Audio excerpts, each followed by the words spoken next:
And now, our feature presentation.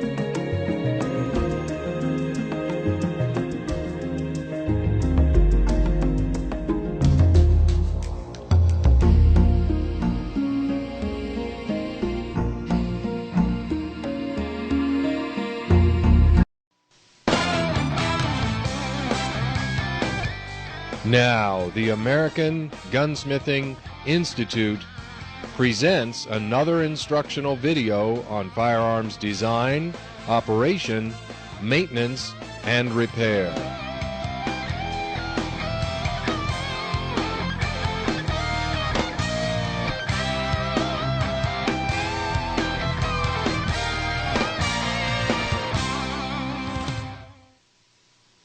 And with the Bushmaster kit comes kind of a neat military manual on how to assemble it. You can be rest assured that this will have all the right part names in it. And when we go to assemble the guns, I'm going to use them both because I'm going to take parts from the DPMS, I'm going to take parts from the Bushmaster, and I'm going to have the best of both worlds. But anyway, if you're going to assemble more than one of these from a kit, I would suggest that you probably pop for the tool kits too, one or the other. Or if you're rich capitalist such and such, why, buy them both. You know, I'm going to.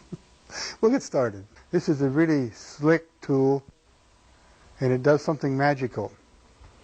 If when we get the headspace, we find a gun that has too much headspace, what do? We're not going to, but if you did, what would you do?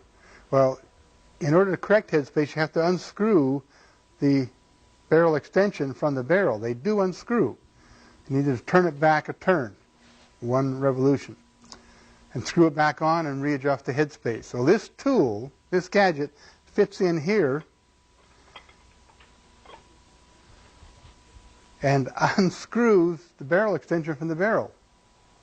And we'll probably show you how that works after a while. We might even take one off for you.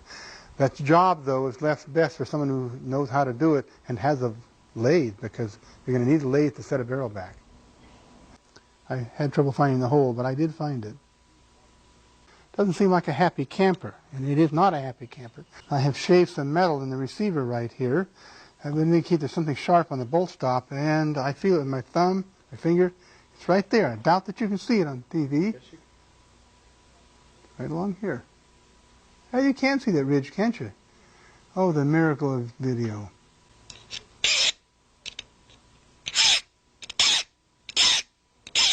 In fact, it's so hard. Yeah, that burr is so hard, this piece is so hard I can't file it unless I had a diamond file. So I'll just band sand it. It's quick and dirty and get the job done real quick, real easy. We still have some grease lightning in that hole. I'm going to put this thick tape here. This is duct tape as opposed to duct tape, which is imitation duct tape. This is thicker. The trigger hardly comes back anymore, so it holds on to almost the very end.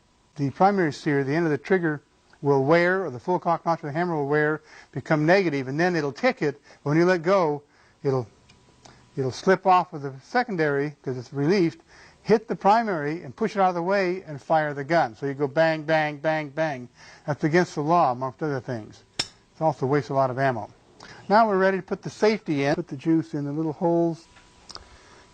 You see the plunger? It has a head.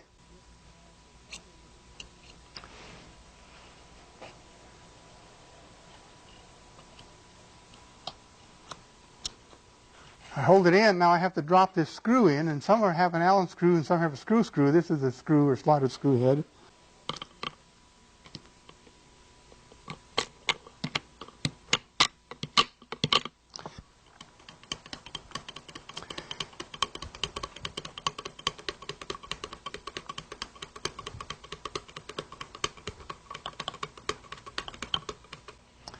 You could have the trigger at the back where the safety blocks it tagged up with weld and then fitted so that when the gun is cocked and the safety is not in place, the metal on the trigger itself comes up flush with this hole. When the safety is in and in the on position, the drum that we see here, the back side of it, the down side of it, is touching the trigger and the trigger can't move at all. That would be perfect. And we're talking about on the primary system, so the secondary is negative, creeps forward, falls. Primary is positive, is cam back, falls. This gun's okay. Now the reason for this is a good reason. We have an anodized aluminum part and an anodized aluminum part, and if for some reason the anodizing wasn't very good, the two parts might fall in love. We don't want them to fall in love. Got my spring and plunger in. It's the one with the nose on it, the plunger with the long nose on it. And it is free. Now, of course, that's a takedown pin, isn't it? Make sure you don't kink that spring.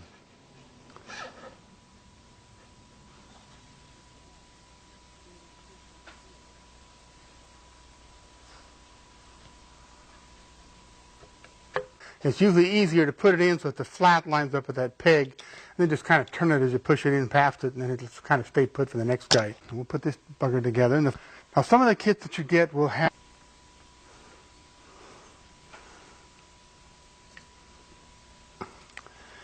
and I'm going to stake each screw 3 times.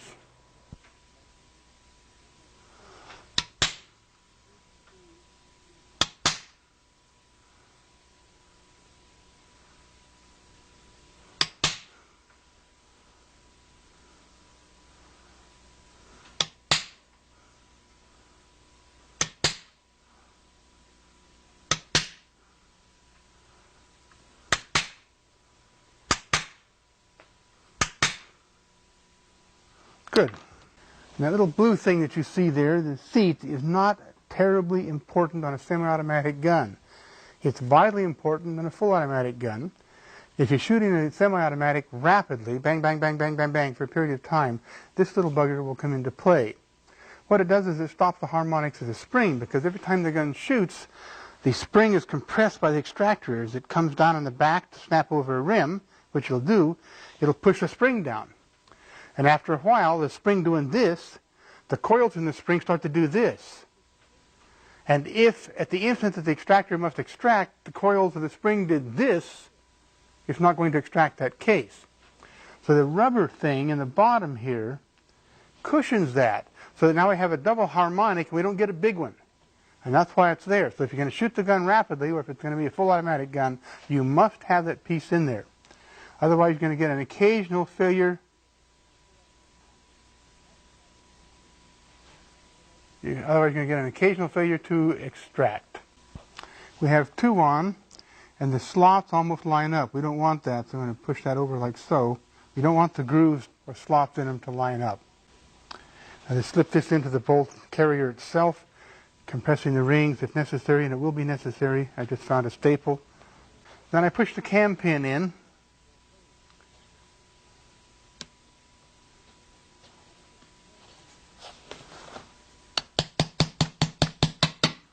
Then I rotate it 90 degrees, and that lines up the pin for the pinhole for the firing pin.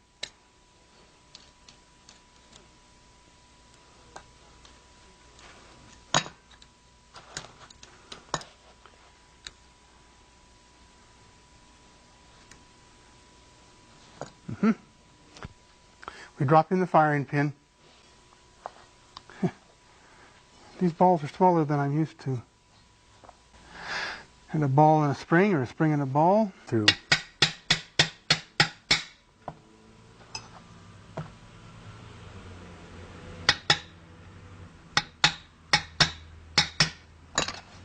Now then, we want to get a piece of paper or something and lay right here to protect the receiver from the hinge pin spring.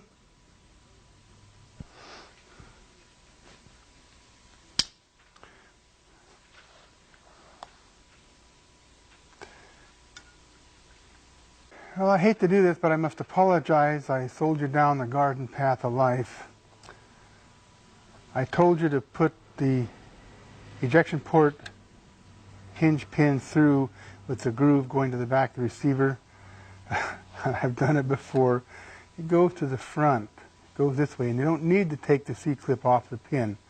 Put some oil down the hole in the front sight. I call that the front sight, but because it is a front sight, but they call it the front sight post. The front sight is in. They call it the front sight post. I'm going to need help because I left my third hand at home. So our cameraman is going to hit the punch with a hammer several times.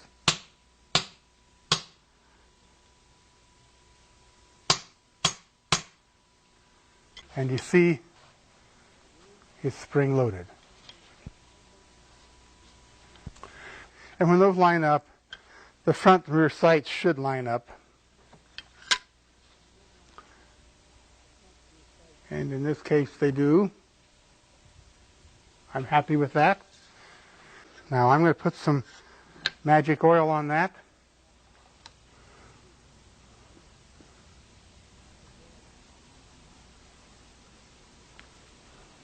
And I will snug up the barrel ring slightly.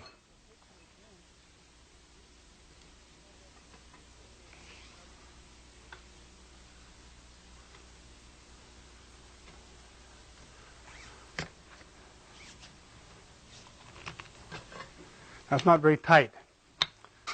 But if you had a real loose barrel in the receiver, so it's sloppy, I would send it back to whoever made the kit for you and ask them to send you one that's tighter. This is a nice slip fit. It doesn't have much play.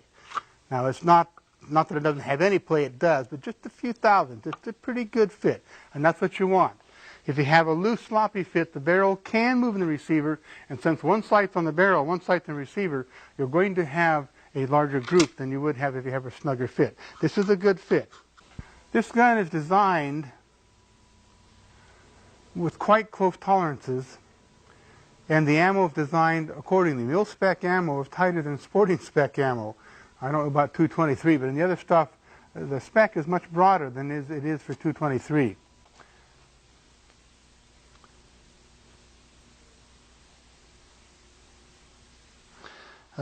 Supposedly military spec. I think the military changes their mind on a daily basis.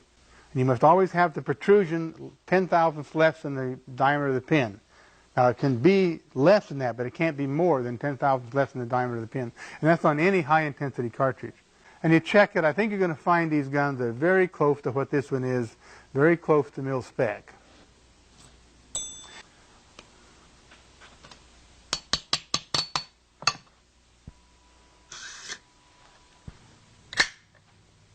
The bolt closed on the go gauge. Now the go gauge, it closes on it. The go gauge tells us then that this gauge would, in theory, be a too loose a fit on a factory cartridge.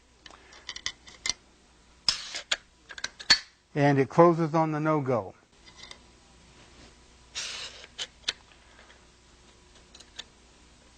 It's tight, but I can go. See, so what it tells me then is that the chamber is at the max size, but it's still usable. It'll close on the no-go, but I have to force it. So on this particular gun, with this particular setup, we have in-spec headspace, but it's on the long side. These guns are really tough, and they don't develop headspace very rapidly. You can shoot some pretty horrendous overloads through them, and they still will not. They'll still be within spec on headspace. Now, in my zeal to show you how the gauges worked, I broke a cardinal rule, and that is you don't check headspace with a dirty chamber. Now, I looked down the barrel of this when I started, and it was nice and clean, but I'm going to run this brush up there to clean it, and we'll check the headspace again just to see if it tightens up, and I don't think that it will. I'm now going to put the bolt back in, and I'm going to retest with the no-go gauge, and if I don't get any feel, I'll retest with the field gauge. I don't think we're going to need to use the field gauge. No-go? Oh, I'm still a tight fit. I can close it, but I push pretty hard. I'll put the field in just to satisfy your curiosity. You see it won't go at all. Many guns are breeched up looser and they have a space in there, and that gives you more unsupported cartridge case. And if you have an overload, it'll flow into that and blow out. This is the military spec chamfer. And basically it cuts away more steel than necessary, because that steel that is missing from there could be supporting the case, couldn't it? Well, instead of making the mil spec cut, make a radius. That way you're going to get a smooth transition from end of barrel to chamber, and it'll help guide the shell into place without taking off so much metal. So in other words, if you will simply chamfer it, putting a radius in the junction between the end of the barrel and the chamber, a nice smooth round radius, the cartridge will hit that and slide up it. If you have this inclined plane, it takes off a great deal more metal and you have more unsupported case. This gun had to be breeched up pretty well, but it does use a mil-spec bevel cut on the end of the barrel. So in this case, this hypothetical case, I would shave off. It's going to piss off your reamer, but you can, in fact, deepen them, go through the chrome plate, and have a tight chamber again. That salvages the barrel. If you're a purist and can't stand to do that, then replace the barrel to tighten your head space. All this is passé. So if you've bought a kit from any of these three people, Olympic, DPMS, or Bushmaster, and you have a headspace problem and a new gun out of the box, they will take care of it. Just send them the bolt and the barrel, they'll take care of it. The other ones, we'll see. That's up to you, I guess. These guns, these three kits, are made of good stuff. And you can tell by that burr I had on the bolt stop. I had to sand it off, or I would have had to use a diamond file. A regular file wouldn't cut it. I have had bolt stops come in from other manufacturers which stopping the bolt after the last shot, and you find that the bolt hitting it repeatedly has peened it over, and now it's a negative engagement angle of the bolt and it won't stay engaged. I recut it, and in a few hundred shots it's slipping off again. That's because it's too soft. This tells you that the parts in these kits from these three manufacturers are quite good. And I think most of them really are mil-spec. I know for a fact that some of them make spare parts for the military, so you're getting quality stuff with these three kits. It's a little tighter than most of them. Here's the hole in the front sight, and this blue one is the orifice hole. You see that it doesn't line up, so it basically cuts off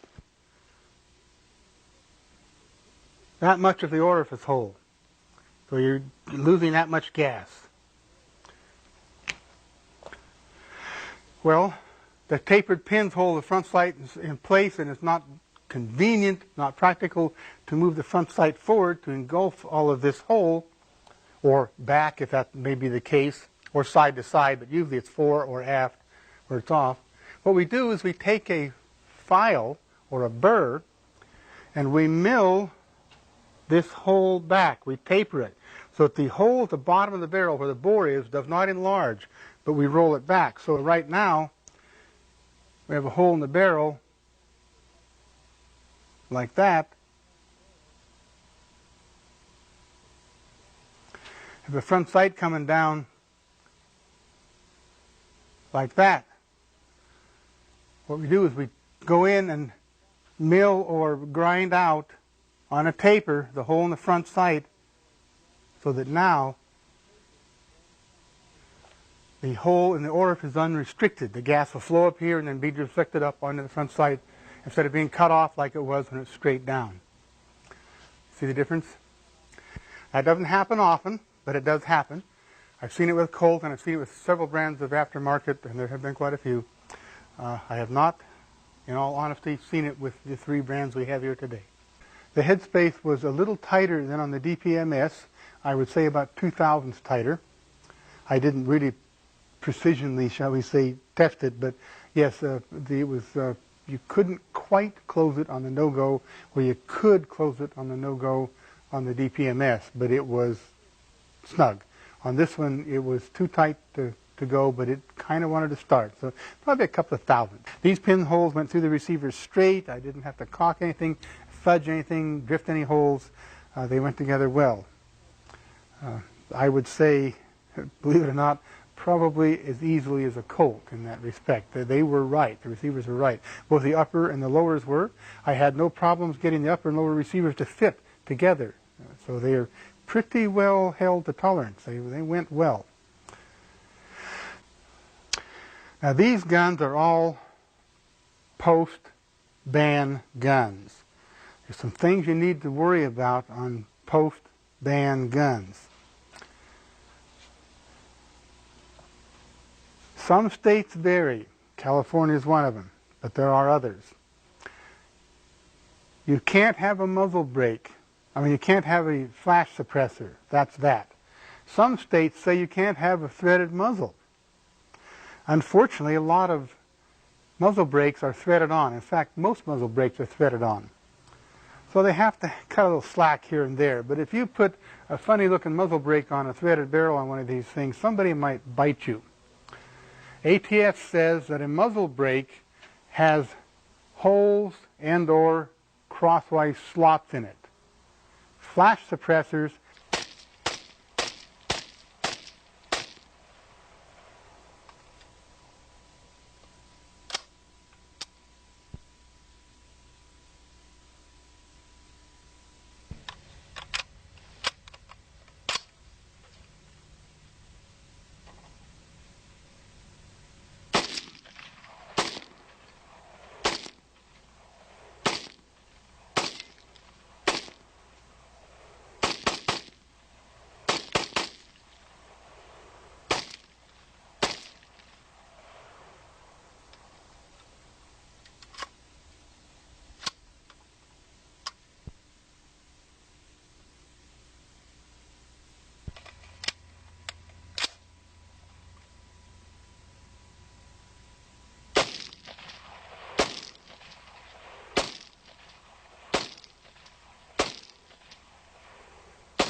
And I'm not one of these military buffs, and I'm not one of these guys that like to know all the history of every little gun, particularly this gun.